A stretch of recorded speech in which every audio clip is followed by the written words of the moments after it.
You ever looked at your child and thought, they're just not a reader? Maybe they drag their feet at story time, complain that books are boring, or do everything but read when it's time to sit down with a book. And no matter how many strategies you try, nothing seems to click. I get it, because I used to be that reader. I used to feel that way about reading, about myself. The funny thing is, I started off loving books. As a little kid, I couldn't wait for story time, and by kindergarten, I was proudly reading on my own. But by third grade, something started to change. The books I had to read weren't nearly as exciting as the ones I wanted to read. And little by little, that chipped away at my enthusiasm, and reading started to feel less like fun and more like homework. By the time I hit my teen years, I was convinced that once I finished school, I'd never need to pick up a book again. Spoiler alert, that's not how life works. Now, of course, I can't imagine my life without reading. Books are a huge part of my day to day, not just for me, but for my kids. And looking back, I wish I had understood sooner just how much of a difference reading would make, not just in school, but in life. So today I'm sharing my reading journey, how I went from an eager young reader to avoiding books entirely, and what finally changed everything. And if you've ever wondered if it's too late for your reluctant reader to love books, I really hope my story will give you some hope. So let's get into it. When I was little, books were a huge part of my life. I loved story time with my parents, and every night we'd read together before bed. When I started kindergarten, I was excited to learn how to read, and by the end of the year, I could confidently read Berenstain Bear books on my own. I still remember how proud I was. I didn't need my parents to read to me anymore, and that felt like such a big deal. But by the time I hit third grade, something started to shift. Now, if you've ever seen me on social media, you might already know I wear glasses. What you might not know is I started wearing them before I even entered kindergarten because I was extremely nearsighted. In fact, they had concerns that I might go cross-eyed someday. And I hated them. Not just in a kids don't like glasses kind of way. I mean, we weren't exactly working with the cute kids frames they have now, but these were the thick Coke bottle glasses, the ones that I was convinced would get me teased. So by third grade, I conveniently lost several pairs. And side note, when my family moved years later, we found two pairs behind a bookcase. At the time, my eyes could still pull the 20/20 vision. Ah, the beauty of young eyes. So my parents eventually stopped forcing the issue, figuring they were fighting a losing battle. But here's the problem. Reading for long periods without glasses gave me headaches, and the headaches made reading feel like work. By this point, my parents weren't reading with me as much anymore. I'd worked so hard to become an independent reader, and they knew I could read on my own. And after a full day at school, not wearing my glasses, the last thing I wanted to do was come home and read for fun. I was burnt out, and honestly, I didn't have an updated pair of glasses to wear at that point, even if I wanted to. On top of that, the books we read in school didn't excite me. I had no real connection to the stories, and I wasn't choosing books I wanted to read. I was being assigned books I had to read. And when I wasn't excited about what I was reading, pushing through the headaches just wasn't worth it. Looking back, it wasn't one big thing that made me pull away from reading. It was a slow fade. And that's something I think about a lot when it comes to reluctant readers. Sometimes it's not that they can't read or that they never loved books in the first place. It's those little moments, those little frustrations that build up over time, and before you know it, reading's lost its spark. Now, even though reading had started to feel like work for me, there were still those shining moments that hooked me for a little bit, but they just never fully reeled me back in. Every now and then something would click. A book, a project, or even an experience would make me forget how much I hated reading. I'd briefly be able to think, hey, reading isn't that bad. But as soon as the book was finished, the project was turned in, or the experience ended, I was right back where I started, reluctant to read. Now, one of the first times this happened, I was in fifth grade. I absolutely loved my teacher, Miss Brazier. She made learning fun, and she was the first teacher to teach me how to do an in-depth research paper with color-coded note cards. I should probably add here that I am a stationery junkie. I love pens, markers, notebooks, all of it. So getting to color code my notes, that was one of the coolest things I'd ever done in school. And okay, I might be a bit of a nerd too. Anyways, that year we studied Greek and Roman civilizations, and my friend and I were paired together for a project on how they use masks in their comedies and tragedies. I was obsessed. You see, theater and dance were already huge parts of my life, so learning about performers in ancient Greece and how they use masks to convey different emotions, it felt personal. We each got to make our own masks and created a movement piece and wrote a paper together. I must have spent hours reading and researching this topic, but it didn't feel like work. I was so drawn in, just like I was when I was watching musicals back then, that I didn't care how much I was reading. But it wasn't just the topic that hooked me. If I'd only been assigned to write a paper about Greek and Roman civilizations and a little bit about theater, I probably would have hated it. I would have muddled through just to get a good grade, not because I was actually interested or having any fun. It was the project, the encouragement to create the masks and the movement piece that allowed me to tap into my creative side, which was such a big part of who I am. That's what made this moment shine for me.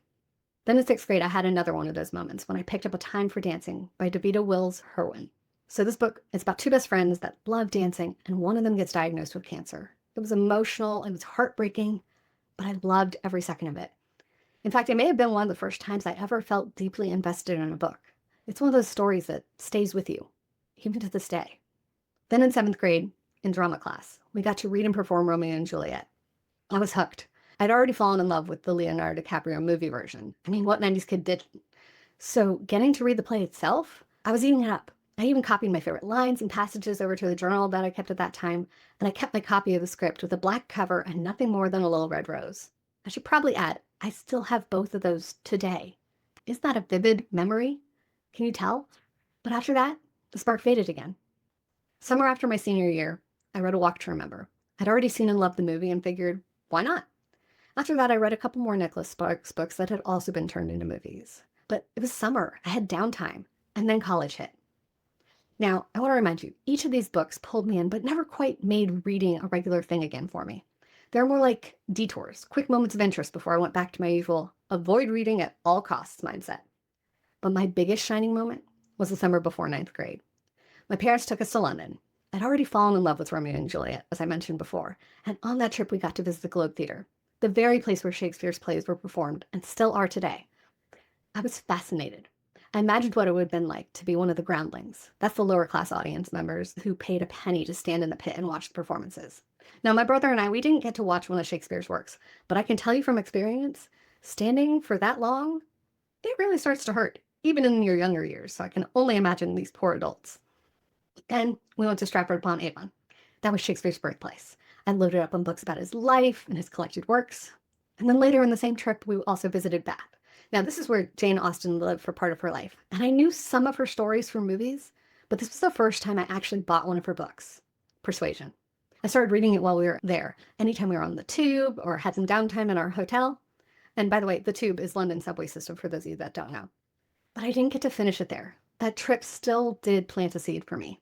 Over the years, I went back to London 3 more times, including a 3-week study abroad trip in college. During that trip, I got to take some time on my own where I visited Oxford. They actually filmed parts of Harry Potter there. I got to see the staircase where McGonagall first meets Harry, the Great Hall, and even the restricted section of the Hogwarts Library. Oh, and don't forget Platform 9 3/4. But that's in London.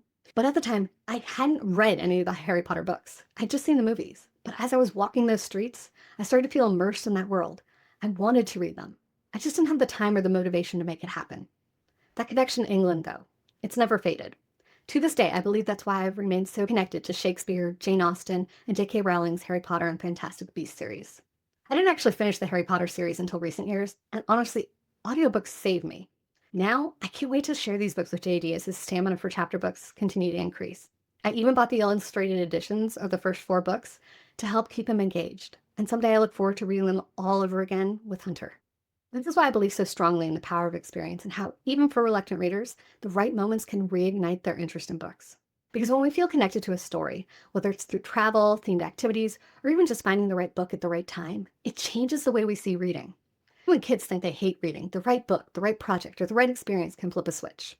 These moments didn't completely change my relationship with books, but they did keep the door open. You see, despite these shining moments, my overall opinion and attitude towards reading never really changed. By the time I hit high school, I was convinced that reading was just part of school, a box to check, an assignment to complete. And once I was done with school, I'd be done with books too. You see, in my mind, reading was something teachers forced us to do. Sure, some kids read for fun, but I wasn't one of them. I had zero desire to spend my free time with my nose in a book when I could be watching movies, rehearsing for a play, going to dance class, or even hanging out with my friends.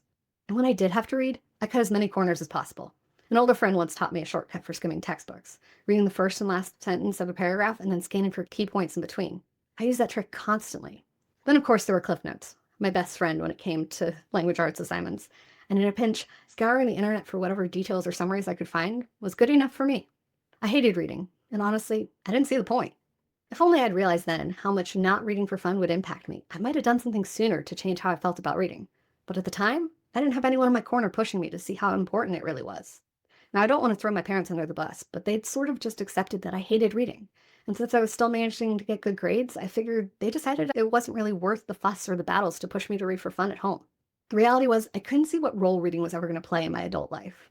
It felt a lot like geometry, one of those things we were forced to learn but never actually use. And I shudder to think what would have happened if AI had been around back then. The lengths I would have gone to avoid reading? Yikes. And even when I hit college, working towards my degree in elementary education, I still didn't see the value in reading beyond school. Sure, I knew I'd have to read books to prepare lesson plans for my future students, and I loved creating activities and assignments to go along with them. But reading itself, still just a means to an end. But I did start to realize how much I struggle with reading efficiently. In college, I had to reread things multiple times to fully process them, and I was working twice as hard as my peers to get through the same amount of material. And yet, I didn't think of it as a problem. I just accepted that reading took me longer and did my best to keep up. For those of you wondering, life had other plans. I never ended up using my degree in a classroom setting. Instead, after graduating, I found myself working as an administrative assistant. And you'd be shocked at how much my education background transferred over into that setting. Honestly, managing an entire department felt a lot like running a classroom full of very large students. I had to teach them how to use programs they weren't familiar with: Word, PowerPoint, Excel, all the things I'd been trained to use to incorporate technology into lessons plans. But here's where the irony really sets in. Much of my day was spent reading and writing: emails, reports, meeting notes, editing presentations. It was endless. I'd spent years avoiding reading whenever I could, and now I couldn't escape it. And to make matters worse, I didn't have the strongest grasp of grammar as a result of all my putting off reading. It was a rude awakening for me. Thankfully, my tech skills gave me a slight advantage over my coworkers, but many of them were better writers and editors than I ever was. I relied heavily on spell check and grammar tools, and while I got by just fine, I didn't do that part of my job with the same confidence as my coworkers. I still didn't fully connect the dots. I didn't think, wow, maybe I should have read more as a kid. This would be so much easier. After long days of work and battling migraines, the last thing I wanted to do was pick up a book. I wanted instant gratification, something quick and effortless, like watching TV or a movie. Sound like your kid?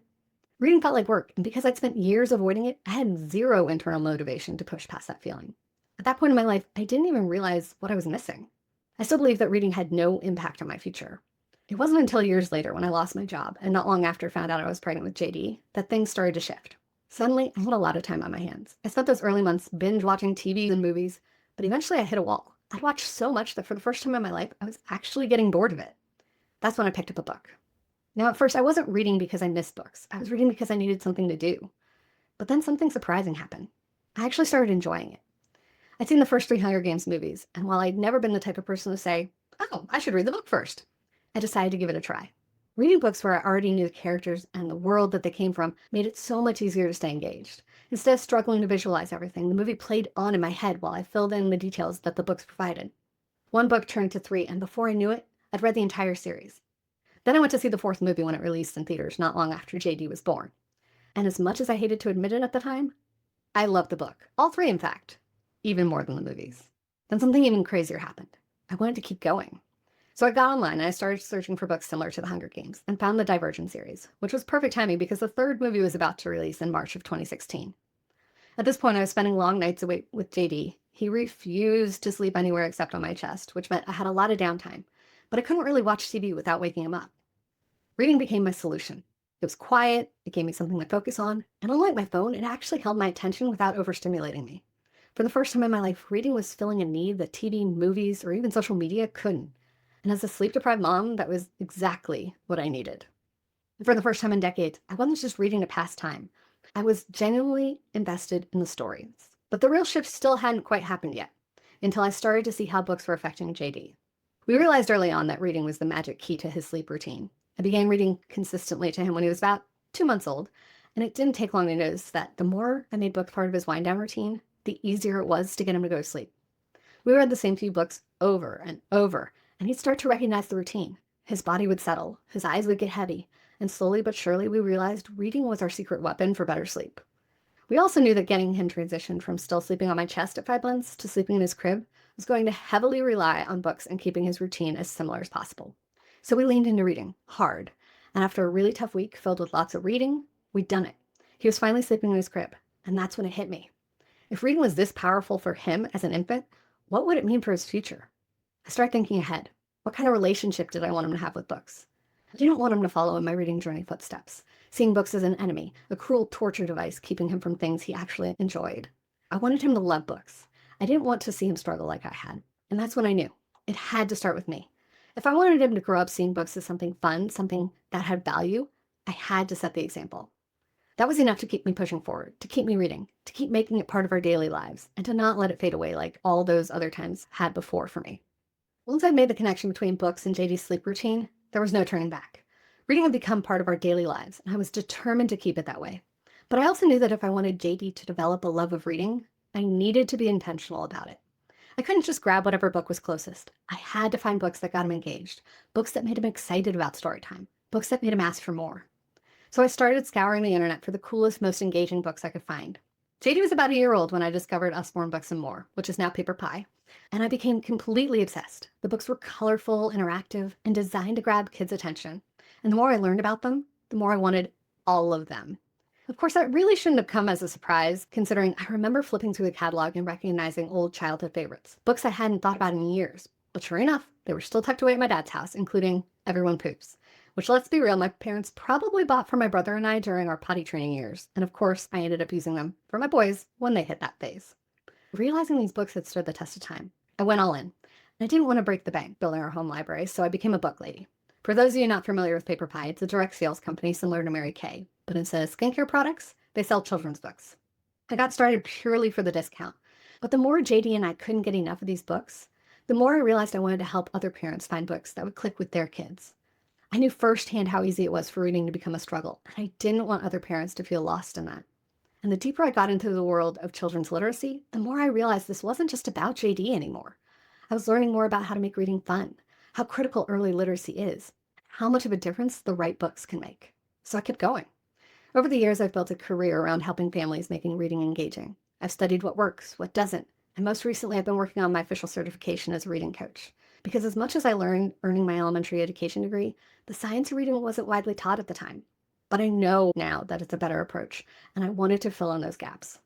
Somewhere along the way, I became a full-blown learning junkie. I've taken courses on everything from literacy strategies to productivity, decluttering, personal finance, you name it. If it helps me grow as a person or as a parent or as a business owner, I want to learn it. And now my days revolve around books, which honestly is kind of hilarious considering how much I fought reading for decades. But somehow, here I am, knee-deep in books, literacy, and helping reluctant readers find their way. And if someone like me, who avoided reading at all costs, can fall in love with books, then trust me, it's never too late for your child. Or for you, if you happen to be a reluctant reader yourself. Okay. I know how hard it is to imagine your reluctant reader ever loving books, especially if they've never had a strong connection with reading before. Maybe you've tried everything. Maybe you've built an amazing collection of books at home, made regular trips to the library, even let them pick any book they wanted. And yet, they still resist. Maybe they roll their eyes, maybe they whine, maybe they flat out refuse to crack open a book. And you start wondering, is this just who they are? Are they never going to love books? Is it just a phase? Should I be worried? Am I doing enough? I get it because I've been there. I've watched JD and Hunter's relationship with reading change over the years. I know how nerve-wracking it is when you see your child who once loved books start pushing them away. Watching JD as a gifted reader tell me he hated reading, that he found it boring, that hit me like a sucker punch to the gut. Here I was, the book lady, the one who knew how important reading was, the one who'd spent years making reading fun and part of our daily routine, staring down at a kid who wanted nothing to do with books. I could have thrown my hands in the air and said, well, I tried. I did my part. He just doesn't like reading. But here's the thing. Reading journeys aren't linear. Kids don't just go from loving books to hating them overnight. And they don't flip back the other way instantly either. There are ups and downs, setbacks and breakthroughs. And just because a child isn't a reader right now, doesn't mean they won't be in the future. Because here's what I know for sure. If I'd had someone fighting to change how I saw reading, doing everything they could to give me those shining moments again and again, I might not have found myself dreading books. I might have gone back to wearing glasses a lot sooner than my senior year of high school, because I actually would have wanted to feel better while reading. Not just because I realized college meant even more reading and I didn't want to be completely miserable with headaches. That's why I didn't give up on JD, because getting them to see reading in a new light isn't about forcing it.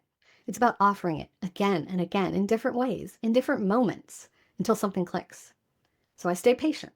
I took a step back. I got intentional about the books I brought into our home. I let him see me enjoying books, and most importantly, I didn't push. But I also didn't completely let go. It wasn't an overnight fix. It took time and effort and a lot of trial and error. But little by little, I saw the shift. And now we're back on track.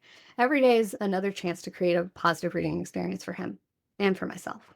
And if you're in the same place right now, if your child's rolling their eyes, going head to head in battle with you every night refusing to read, and really making you wonder if reading will ever be something they enjoy, I want you to know it's possible. You just have to find the right magic to get them there. For JD, that magic was the I Survived series. We read the one about the Titanic, and for the first time in a long time, I saw that spark again. Now, I should admit, he'd already shown interest in the Titanic before. He'd watched videos about it on Epic, but what really sold him on this book was my excitement for it. I really had a thing for Leonardo DiCaprio when I was younger. I already mentioned Romeo and Juliet, but Titanic was another favorite. I've watched countless behind the scenes specials and documentaries, and even other movies related to the Titanic, like The Unsinkable Molly Brown. So when we picked up the book, I was giddy, and that energy, it was contagious. JD couldn't help but get caught up in the story too. He wanted to talk about what would happen next, about the history, about what it would be like to live through these moments. And you know what? It's been fun being just as invested as him with each book in the series we read. It's amazing how our reading journeys are evolving together, and that's something I'll be able to take with me forever. And while he's still way too young to have me thinking about becoming a grandma someday, it does give me hope to watch him share his love of reading with his kids, and that I'll be able to share my passion with them as well. Okay, now that's enough of the sappy stuff. I'm really not the super emotional type. But here's what I do want you to take away from this episode. Raising a reader isn't about getting it perfect every step of the way. It's about persistence. It's about meeting your child where they are, over and over again, until something clicks. And if they haven't had their moment yet, that doesn't mean they never will. Because I can tell you from personal experience, reading isn't just something you're either destined to love or hate forever. It just takes the right book, the right moment, the right connection. And you never know which experience will be the one to change everything. So keep showing up, keep trying, keep sharing stories. And the best part, you don't have to wait decades to watch your kid fall in love with reading. I'm here to help speed up the process. So until next time, happy reading. In the next episode, I'm tackling one of the biggest struggles parents face today, balancing screen time with reading. I'll be sharing practical strategies for setting screen time boundaries, how you can use tech to spark interest in books, and creative ways to make reading feel just as engaging as their favorite apps and shows for those screen-first kids. If you're tired of battling screens for your child's attention, this episode is for you. Tune in next week to learn how to make tech work for you instead of against you.